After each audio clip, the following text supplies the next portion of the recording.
My wife betrayed me and left during the darkest moment of my life, when I was grieving my parents. Now she's reappeared after discovering I'm set to inherit $15 million. Can you imagine hitting rock bottom? Losing both your parents in a horrific car crash, then, in the absolute darkest moment of your life, your wife walking out on you? But what if, in that crushing despair, you unearthed a secret that not only transformed your life in ways you couldn't fathom, but allowed you to deliver the most devastating, soul-shattering blow to the very person who betrayed you? This is my story. When Mom and Dad died in that car crash, my world imploded. I was utterly destroyed. The funeral was on a Tuesday. By Friday, Amara, my wife, said she needed space to process everything. She went to stay with her sister for just a few days. Those few days turned into a week. Then 2 weeks. She barely answered my calls. When she did, her voice sounded distant, distracted, like she was already 1,000 miles away. I was left alone, grieving in our apartment, surrounded by sympathy cards I couldn't bring myself to open, drowning in a silence that screamed. Then, 3 weeks after the funeral, her sister accidentally sent me a photo in a group chat. It was meant for someone else. My heart stopped. It was Amara, sitting at a beachside bar, laughing, her arm draped casually around some guy I'd never seen before. She was wearing the sundress I bought her for our anniversary. I just stared at my phone for an hour, the image burned into my retina. I couldn't even cry anymore. I'd simply run out of tears. There was nothing left but a cold, hollow ache. She came back the next day to grab her things. I asked her who he was. She didn't even try to lie. Didn't offer an excuse. Just shrugged and said, "Does it really matter?" Then she told me she couldn't handle my depression right now. That I'd become too much for her to deal with. She left her wedding ring on the kitchen counter, right next to the coffee maker, like it was a discarded wrapper, and walked out. I didn't fight it. Didn't have the energy. I just watched her go, a part of me already dead. The next 4 months were the darkest of my life. I became a ghost in my own apartment. I stopped showing up to work and got fired after 2 weeks. My phone rang endlessly, but I stopped answering entirely. My sister checked on me a couple of times, but she was dealing with her own grief, her own kids to worry about. So, I told her I was fine, and she believed me because, in her own pain, she needed to. I lived off instant ramen and whatever I could order without leaving the apartment. My parents' lawyer, Mr. Callahan, kept calling about estate matters. I let every call go to voicemail. He left messages saying there were important documents I needed to sign, time-sensitive matters to discuss. I deleted them all without listening. What did I care about paperwork when my life was already over? Finally, last month, he showed up at my apartment. Knocked for 10 minutes straight until I, a shadow of my former self, finally opened the door. He took one look at me, my overgrown beard, the mess behind me, and said, "Son, I'm not leaving until you come to my office." I went the next day, mostly just to make him stop bothering me. I figured it was just the house and maybe some meager savings to split with my sister. I barely listened as he went through papers, talking about assets and liquidation and market value. Then he slid a document across his desk. That's when my world tilted on its axis again. Dad's software company had been in acquisition talks before the accident. The deal closed 3 weeks after the funeral. The buyer's payment just cleared escrow. $15.2 million. Split equally between me and my sister. I thought he was joking. I actually laughed, a hollow, bitter sound. He just looked at me, serious. Then he showed me the bank statements. The money was already transferred. I was sitting there in my stained hoodie, unshaven, looking at numbers I couldn't possibly process. My half was $7.6 million. It was surreal. I didn't tell anyone. Not even my sister knew the exact amount yet since she'd been avoiding the lawyer, too. But something in me clicked that day. That moment. I wasn't going to let Amara's cruel abandonment and my parents' tragic death define the rest of my life. A cold resolve settled in my chest. I started therapy twice a week, went back to my old gym, applied for jobs, and got hired at a better company than before. I bought new clothes, finally cleaned the apartment, started living again. But I kept the inheritance quiet. I told my sister not to post anything on social media about it. She agreed. We both wanted privacy while we grieved. Then, 3 days ago, my sister forgot our agreement. She was so excited about finally being able to afford her dream house. So, she posted on Facebook about unexpected blessings and thanking Mom and Dad for securing our futures. She didn't mention the amount, but enough people knew about Dad's company that they could guess. Yesterday morning, I got a text from Amara. The first one in 4 months. "Can we talk? I miss you." I didn't respond. That evening, she showed up at my door. Hair done, makeup perfect, wearing a dress I'd never seen before. She threw her arms around me before I could even react. "I'm glad we can finally stop this break, baby." "Amara," I said, pulling away, my voice flat. "You left me. We're divorced." She laughed, a brittle, confused sound. "Baby, you texted me last night. You said you were ready to talk." She pulled out her phone, showing me our conversation. Messages I never sent. Recent ones, saying things like "I miss you," and "I understand why you needed space." Someone was texting her as me, or she'd created them somehow, but she genuinely believed they were real. "Why are you pretending?" she whispered, her eyes wide.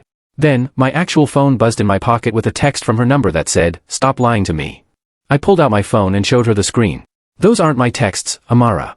She blinked at me like I'd just spoken another language. Her perfectly shaped eyebrows pulled together in what was probably supposed to look like genuine confusion. "What do you mean? We've been talking for weeks. We haven't talked in 4 months. I never sent you anything." I stepped back from the doorway, keeping my hand on the doorframe. There was no way she was coming inside. The last time she was in this apartment, she took her clothes and left her wedding ring next to my coffee maker like it was spare change. Her face crumpled. The tears started instantly, like she had them ready to go, like she'd practiced in the car. "I don't understand. You said you forgave me. You said you wanted to try again. Show me the messages." She held out her phone with a shaking hand. I scrolled through the conversation thread with my name at the top. Dozens of texts supposedly from me, all saying things I'd never say. Stuff about missing her, about wanting her back, about how I understood why she needed space. Real sappy garbage. The timestamps went back 3 weeks. I opened my Carrier app right there on my phone while she watched. Pulled up my message logs, scrolled to her contact. The last message sent was from 4 months ago, the day after she left. I texted asking if she was okay. She never responded. I turned my screen toward her. "Look, 0 messages to your number since you walked out." She stared at my phone. The screen light reflected in her eyes. Her crying stopped like someone flipped a switch. Her eyes went from the screen to my face and back again. I could literally see the math happening behind her eyes, watching her try to figure out which lie would work now. "Maybe there's a glitch," she said, but her voice had changed. Flatter. The emotion drained right out of it. "There's no glitch." She wiped her eyes with the back of her hand, smearing her mascara. When she looked at me again, the tears were gone, but something else had replaced them. Desperation, maybe. Or cold, hard calculation. "Okay, so maybe I misread some things," she said quickly, the words coming out in a rush. "Maybe I got confused about who was texting me, but my feelings are real. I miss you. I made a mistake." "What mistake, exactly?" She opened her mouth, closed it, opened it again. "Leaving. I shouldn't have left when you needed me." "Who was the guy in the beach photo?" Her whole body went rigid. 3 seconds of pure silence. You could hear someone's TV through the apartment wall, some game show with canned laughter. A car alarm went off somewhere in the parking lot. "That was nothing," she finally said. "It was a brief mistake. I regret it." "What's his name?" "Jordan." She said it like the word hurt coming out, like she was coughing up glass. "When did it end?" 2 months ago. I swear it's been over for 2 months. I pulled up Facebook on my phone, found my sister's post from 3 days ago about the unexpected blessing and thanking our parents. Scrolled to the comments. Turned the phone toward Amara. Her comment was right there with 3 heart emojis. "So happy for you guys." Timestamp, 3 days ago, 2:47 p.m. "You commented on this," I said. "Then you texted me for the first time in 4 months exactly 6 hours later, at 8:53 p.m. She stared at the screen. Her mouth opened, but nothing came out. She looked like a fish. "What changed in the last 3 days that made you suddenly miss me?" "I've been thinking about you for weeks. I told you, after 4 months of silence, right after seeing my sister's post about our parents securing our futures. That's not why. Get off my doorstep, Amara. Baby, please. Just let me come inside so we can talk properly." "No. I made a mistake, okay?" Her voice cracked again. But this time it sounded forced. Rehearsed. "Jordan was a mistake. But he's still in my life, and it's complicated. But I swear it's not romantic anymore. I want to try again with my actual husband, because I made a terrible mistake." I almost laughed. The sound came out more like a cough. "Your actual husband? You left your wedding ring next to my coffee maker 4 months ago." I was grieving too. I wasn't thinking straight. "You were thinking straight enough to go to the beach with Jordan 3 weeks after my parents died. That wasn't. I needed support." "What changed this week, Amara? Specifically this week?" She stammered. Her hands fluttered uselessly. "I've had time for reflection, growth. I realized what I lost when I lost you." I looked at her, standing there in her new dress, with her fresh manicure and her rehearsed lines, and I felt absolutely nothing. No anger, no sadness. Nothing. It was like looking at a stranger. "Goodbye, Amara." I shut the door. She knocked for a while, started soft, then got louder, then she was pounding, then yelling through the door about how I was being immature and cruel and we needed to talk like adults. I turned on the TV and drowned her out. After 20 minutes, she stopped. That night, I couldn't sleep, so I went looking. The beach photo was still in that group chat from months ago. I zoomed in on the guy's face, screenshotted it, ran it through reverse image search. Nothing useful came up, but Amara's sister had tagged the location in the original post, Marina del Rey. I opened Instagram, searched Marina del Rey with the date from 4 months ago. Scrolled through public posts, found one from a bar called The Dock House. Photo of the same beachside view, same umbrellas, same setup. Checked who'd tagged the location that day. Found him on the third try. Jordan Vance. Private account, but his profile picture matched the guy from the photo. Same jawline, same hair. I sent a follow request from my burner account I use for looking at gym content. Waited. He accepted within 10 minutes. Clearly not picky about his followers. His recent posts told me everything I needed to know. Photos at expensive cocktail bars in West Hollywood. One at a rooftop place in downtown LA, wearing a new leather jacket in 3 different posts from different angles, like he wanted to make sure everyone saw it. Designer sunglasses, fancy watch. But when you looked closer, the tagged locations were budget motel in North Hollywood and Van Nuys, extended stays and weekly rates type places. His older posts from 6 months back showed a different story. Photos of him asking friends in the comments for rent money, posting about tough times and temporary setbacks, sharing Venmo links asking for help with utilities. His bio said, entrepreneur, investor, living my best life. But the comments on his posts told the real story. Friends asking when he'd pay them back. Someone asking if he still needed that job at their uncle's shop. Jordan responding with vague promises and soon, bro, type answers. Then I saw the post from 2 days ago. Just a photo of a sunset over the ocean with a caption, good things come to those who wait. Patience pays off. The comments were full of people asking what he meant, asking if he got a new job or won the lottery. Jordan didn't respond to any of them. I stared at that post for a long time. Then I got an idea. I created a new fake account. Made it look like a woman's profile. Used some stock photos from a lifestyle blog. Followed a bunch of yoga and wellness accounts to make it seem real. Gave her a basic name. Posted a few generic stories about coffee and sunsets. Then I sent Jordan a DM, hey, I'm friends with Amara. Just wanted to say congrats on working things out with her. She seems really happy. I didn't expect him to respond. Figured he'd ignore some random account. But he responded in 4 minutes. Thanks. Yeah, it's been a journey, lol. She's finally handling her situation and then we're good to go. I stared at that message. My hands went cold. I typed back, that's so great.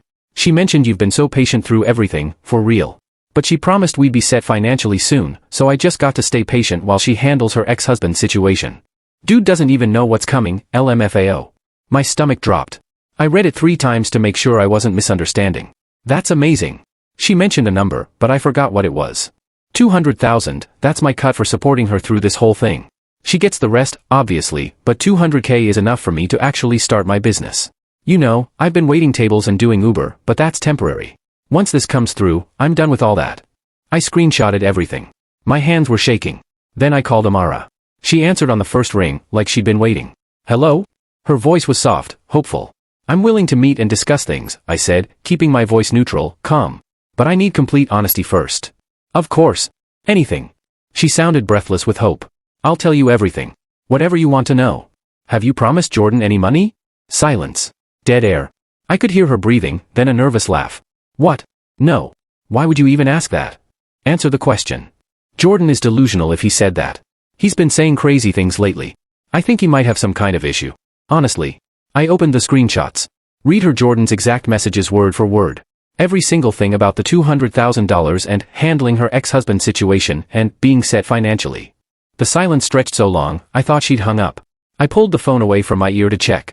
Still connected. Jordan misunderstood a hypothetical conversation, she finally said. Her voice had gone tight, controlled. We were talking about what-ifs. He took it the wrong way. I'll clear it up with him. Here's what's going to happen, I said. I'll meet you for coffee tomorrow, but Jordan needs to be there, too. So we can all clear the air together. That's unnecessary and weird. I'll talk to Jordan myself and straighten this out. It's non-negotiable, Amara. Jordan's there, or I'm done with this conversation forever. You can't just demand this or nothing. You've got until tomorrow at 2 p.m. The Starbucks on Ventura Boulevard, the one near the Target. Bring Jordan, or don't bother showing up. More silence. I could practically hear her mind working, weighing options, calculating angles, trying to figure out how to get what she wanted. Fine, she said eventually. Her voice was ice. I'll bring him to prove there's nothing to hide. You'll see you're wrong about this. I hung up before she could say anything else. The next day, I got to the Starbucks 20 minutes early. Picked a table in the back corner where I could see the entrance and both exits. Ordered a black coffee I didn't drink. Just needed something to do with my hands. The place was pretty empty for a Thursday afternoon. A couple of people on laptops. Some teenager on her phone. The barista looked bored. Amara walked in at 1:58 p.m. Alone. She was wearing jeans and a nice blouse, hair pulled back, casual but put together. She scanned the room, saw me, and her face did something complicated. Smiled, but worried at the same time. She walked over and sat down across from me without asking. Jordan's coming, she said immediately. He's just running a little late. Traffic. You told him I'd be here? She hesitated, looked down at the table. I told him I was meeting a friend to clear some things up. Some misunderstandings. So, no, you didn't tell him. I didn't want him to feel ambushed. He's sensitive about confrontation. I sat back and waited. She fidgeted with her phone, glanced at the door every few seconds, tapped her nails on the table. Finally, got up and ordered a latte she didn't touch. At 2:14, Jordan walked in. I recognized him instantly from the Instagram photos. Leather jacket, designer sunglasses pushed up on his head, confident walk. He saw Amara and started toward our table, smiling. Then he saw me sitting across from her. His smile died. He stopped walking right in the middle of the aisle. Amara grabbed his arm before he could turn around. Jordan, wait. What the hell is this? He looked between us, his eyes wide. Just sit down, she hissed, her fingers tight on his jacket sleeve. Please, I said. He sat slowly, kept looking at me like I might explode. What's going on, Amara? Thanks for coming, I said.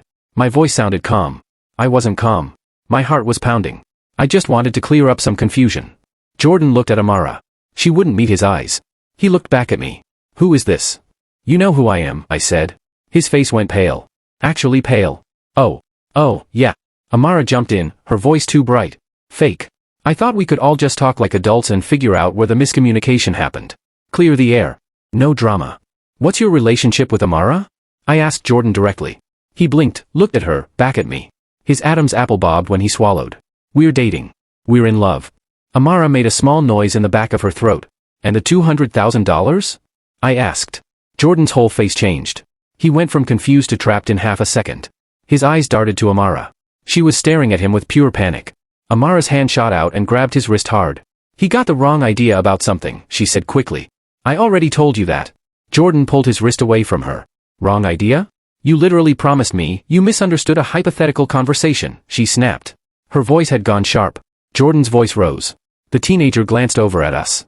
The barista stopped wiping down the counter. You told me he owed you for years of emotional support. You said you deserved half of everything, and you'd give me $200,000 to help us start fresh together. You said we'd move to San Diego and I could finally open my restaurant. Amara's face went bright red. I never said that. You're making things up. Jordan yanked out his phone. Started scrolling with shaking hands. You think I'm stupid? I have the texts. I screenshotted them because I thought it was too good to be true. He turned his screen toward me. I leaned forward and read messages from Amara's number to Jordan dated from last week. A whole conversation laying out everything. The inheritance amount. How much she expected to get from me. How much Jordan would receive for staying quiet and supporting her. How much she'd keep. Percentages, numbers, a whole financial breakdown like a business plan. One message said, just be patient, baby. Once I handle him, we're set for life. You won't have to drive Uber anymore. Another one, he's so desperate and pathetic right now. He'll do anything to feel less alone. This is going to be easier than I thought. Amara lunged across the table for Jordan's phone. She actually lunged. Jordan jerked it back, and she nearly fell out of her chair. Her latte tipped over and spilled across the table. Brown liquid everywhere. People were definitely staring now. Why did you really come back? I asked her. My voice was quiet. She looked at me. Her eyes were wild. Mascara smudged, hair falling out of its tie. I told you why. The truth, Amara. I deserve financial compensation for what I went through, she said. The words came out in a rush, like she'd been holding them back, and they finally burst through. I supported you before your parents died. I dealt with your grief after. I gave up months of my life dealing with your depression and your sadness and your constant moping. I shouldn't walk away empty-handed when there's money involved. That's not fair. You left me 3 weeks after my parents' funeral. And I suffered, too. I lost sleep over it. I had stress. I put my own mental health at risk trying to be there for you. That has value. Real value. I deserve my fair share of what your parents left behind. She kept saying it. Fair share. Fair share. Like she'd convinced herself this made sense. Jordan was staring at her like he'd never seen her before. You said you loved me. I do love you, she said, but she didn't look at him when she said it. You used me. I gave you attention when nobody else would. Jordan, you should be grateful. Before me, you were eating ramen in your studio apartment, and your friends wouldn't even lend you money anymore. Grateful? His voice cracked. I waited 4 months for you. I turned down jobs because you said we'd be traveling soon. I maxed out my credit cards, taking you out to nice places because you said it would all pay off and I'd be repaid 10 times over. That was your choice. You promised me. I told you what you wanted to hear. That's literally all men want anyway. Jordan stood up, his chair scraped loud against the floor. The barista took a step toward us. You're insane. You actually think you deserve this money? I deserve more than you, she shot back, standing up too now. You're a broke loser who should be grateful I even looked at you. You have nothing. No job, no money, no prospects, just big dreams and empty pockets. And you're a manipulative." He stopped himself, barely. His hands were shaking and balled into fists. The barista was definitely watching now. A couple of people had their phones out. Probably recording. Amara stood up too. "What? Say it. Call me whatever you want, Jordan. It won't change the fact that you were never getting a cent from me. You were too stupid to see it from the beginning. You literally promised me $200,000 in writing. I told you what you wanted to hear. That's what men like you need. Pretty lies and big promises. You ate it up. You told me you loved me. I needed you to stay interested. You think I enjoyed spending time in your depressing motel room? You think I liked listening to your restaurant ideas that'll never happen?" Jordan's face crumpled. For a second, I thought he might cry. I stood up. "We need to take this outside now. How much are you actually getting?" Jordan turned on me suddenly. His eyes were red. "She said $15 million total. Is that true?" Amara's eyes went wide. "Jordan, shut up. Is it true?" he demanded. $15 million? It's none of your business." Amara snapped. "I wasted 4 months of my life on this. You owe me something. I deserve compensation. I don't owe you anything. You promised me. I promised you nothing that matters." The manager was walking toward us now. A middle-aged guy with a name tag. "Folks, I'm going to have to ask you to leave. You're disturbing other customers." "We're leaving," I said. We went to the parking lot. Jordan and Amara were still screaming at each other before we even got through the door. She was yelling about how he was pathetic and never had a real chance. He was yelling about emotional damages and lies and how she'd destroyed his life. They'd completely forgotten I was there. The parking lot was half empty. A guy walking to his car slowed down to watch us, then kept going when Jordan shot him a look. "You owe me for 4 months. Jordan yelled. His voice echoed off the buildings. "I could have been working a real job. I could have been dating someone real instead of being your secret side piece." Amara laughed in his face, sharp and mean. "You couldn't get a real girlfriend if you tried. That's why you settled for me, sneaking around with you in cheap motels and telling you lies. You said they were romantic. You said you liked that we had to hide. They were sad. You're sad. This whole thing is sad. You're a grown man sleeping on a mattress on the floor. You said you didn't care about money. I lied. Obviously. How are you this stupid?" Jordan stepped forward, and I moved between them. "Back up," I said to him. He ignored me, looked around me at Amara. "How much are you getting?" he asked again. "You said you legally deserved half since you were married when his parents died." "I do deserve half," she said. "I was his wife. I supported him. That's worth something in court." "So $7.5 million, Jordan said. He was doing the math out loud. "She gets $7.5 million, and I get nothing after everything, after I listened to her complain about you for 4 months, after I gave her money I didn't have?" "You get nothing because you were a means to an end," Amara said. Her voice was ice cold. "You were someone to pass the time with, someone to make me feel better while I waited.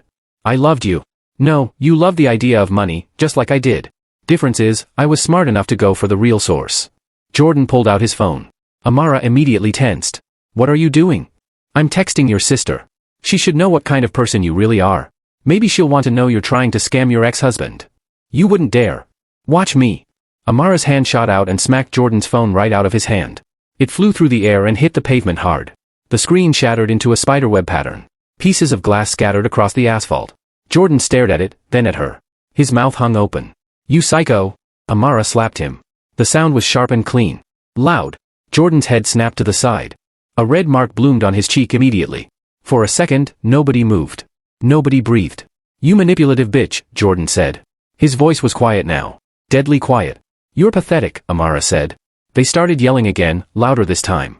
Jordan calling her every name he could think of, saying she was a user and a liar and a snake. Amara screaming back that he was worthless, that he'd always been worthless, that she'd faked every smile and every nice word and every time she'd touched him. A car drove past slowly. The driver was staring.